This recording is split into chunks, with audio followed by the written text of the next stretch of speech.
So, joining me now to discuss this and some recently resurfaced documents that show just how deep Planned Parenthood's ties actually go to eugenics is Jon Schweppe. He's the Director of Policy and Government Affairs at the American Principles Project.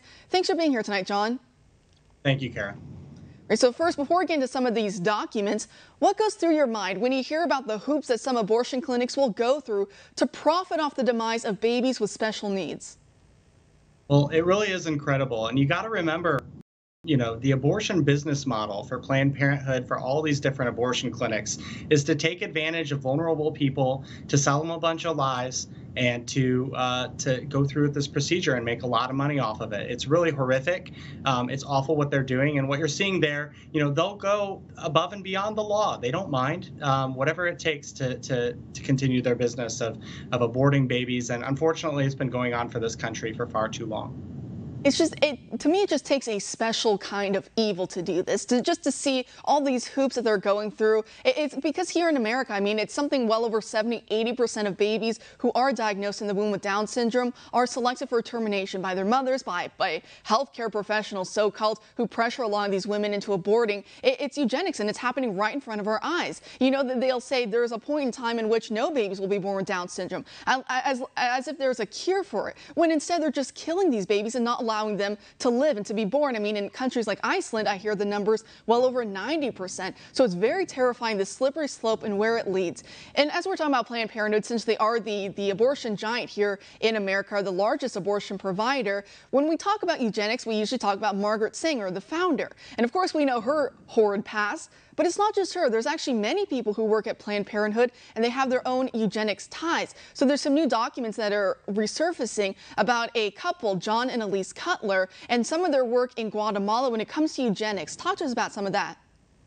Yeah, these documents are horrific. We all know about Margaret Sanger. We know about Planned Parenthood's sordid history of eugenics and taking advantage of poor, often, urban, underprivileged people performing medical experiments. And now, we get this out of, from John and Elise Cutler as well, that they've been doing that. They were involved in the Tuskegee trials, all sorts of horrific things. And Planned Parenthood is trying desperately to run away from this past because people are learning more and more that, abortion was this really racist institution. It was about exterminating people. You mentioned the Down syndrome babies today. That's what it's about, right? It's extermination. That's the same ideology that was being used to talk about blacks and others, 180 years ago.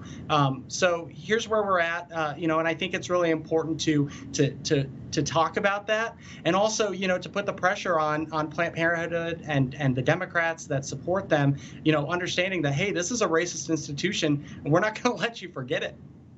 Yeah, and as you're saying, I mean, the Cutlers, they were heavily involved in Guatemala with some of these experiments that were being done on people who were either in poverty, people who were prisoners, and even some people who were part of the military in that country. And they were purposely infecting them with all sorts of various forms of STDs and then watching them suffer and then seeing what kinds of treatments worked and which ones didn't work. Of course, it was done without the people's consent. They didn't even know what was happening to them half the time. They're just being infected, having all sorts of pus and other bodily secretions from other infected people being put into their eyes and into their mouth to infect them. It's terrifying that this was going on. And this is only happening in the 40s. And as you're talking about the Tuskegee Project, of which they also were very proud of, you took over something 300 black Americans.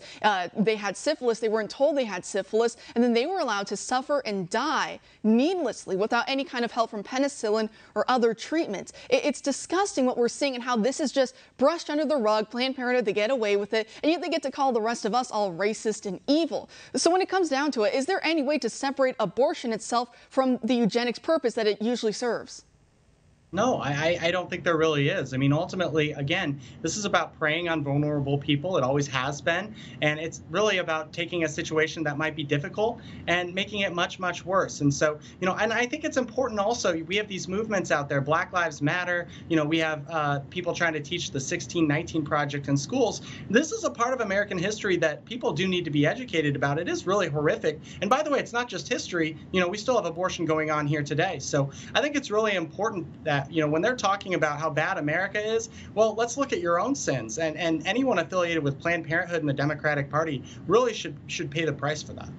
Yeah, I mean, in one of the universities that they spent so much time that they worked for and that they gave so much money to after their deaths, which is the University of Pittsburgh. I mean, a lot of the times, unfortunately, they're still doing a lot of this horrible research. They're taking the scalps of unborn babies who were electively aborted and then transplanting it on mice. Complete Frankenstein experimental nonsense. But when we look at this culture of death that's all around us, before I let you go tonight, talk to us about the American Principles Project and their new family program that they have out to restore and to save big families.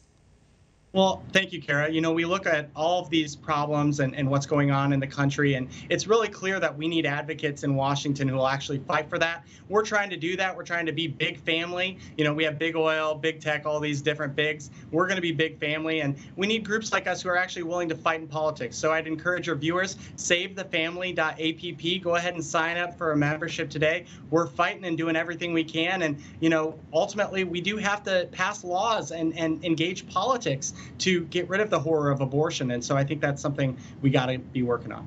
I'm happy to hear that, Jon. Thanks so much for dropping by tonight.